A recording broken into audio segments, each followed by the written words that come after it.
¿saben qué? Viví un shock, viví un conflicto, viví un estrés. Fue algo que me tomó por sorpresa, algo que yo no esperaba, realmente yo no esperaba escuchar eso, yo no esperaba ver lo que vi, yo no esperaba vivir lo que viví.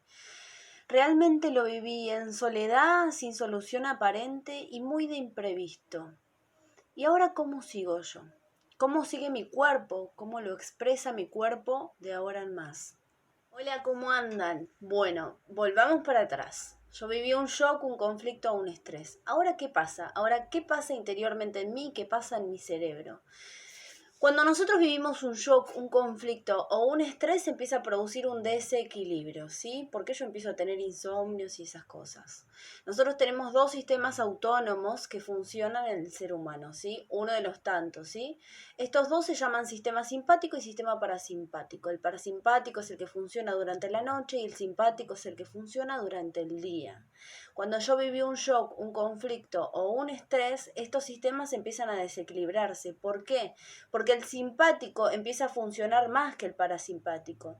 Y el simpático, al funcionar más, justamente empieza a producir esto que llamamos insomnio. Entonces me mantengo alerta durante la noche para encontrarle una solución a este shock o conflicto que yo viví, ¿sí? Empieza a haber un desequilibrio en estos dos sistemas. Recuerden que cuando hablamos de shock, conflicto o estreses, hablamos de conflictos biológicos de supervivencia. ¿A qué me refiero con esto? Esto que yo viví tuvo que justamente alterar mi supervivencia.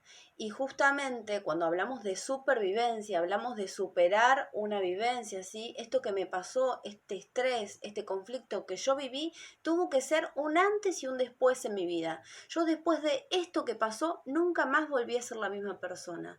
Después de esto que viví, ya no reacciono emocionalmente de la misma manera. A eso llamamos shocks, estrés o conflictos. Si observan, hay personas justamente que pueden tener 10 conflictos y solucionarlos, pero al ping-pong. Y vos lo mirás y decís, ¿cómo hace esta persona para vivir tantas cosas y solucionarlo tan pronto y tan rápido? O no estresarse tanto. A eso le llamamos inteligencia emocional. Ojo, no estoy queriendo decir que vos, por no solucionar tus problemas, no seas inteligente emocionalmente. Siempre hay que tener en cuenta que es del punto de vista del observador, ¿sí? Tu punto de vista nunca va a ser igual al mío, ni el mío al tuyo. Hay que tener en cuenta siempre que las vidas y las vivencias son diferentes y los ojos con los que observamos todo lo que nos pasa son diferentes, ¿sí? Nunca vamos a vivir lo mismo toda una familia, por ejemplo. Por eso siempre hay que tener en cuenta la intensidad con la que yo vivo el conflicto que estoy viviendo. Entonces, al no encontrar una solución interna a esto que yo estoy viviendo, la madre naturaleza siempre nos proporciona un tiempo prudencial para que nosotros solucionemos nuestro conflicto. Así que tenemos dos tiempos, el interno para encontrar la solución y el externo. Cuando esas dos no funcionan, ahí dice el cerebro, yo esto no lo aguanto más, baja la biología. A ver, porque está justamente alterando mi manera de vivir. Vamos a ponerlo en un ejemplo, ¿sí?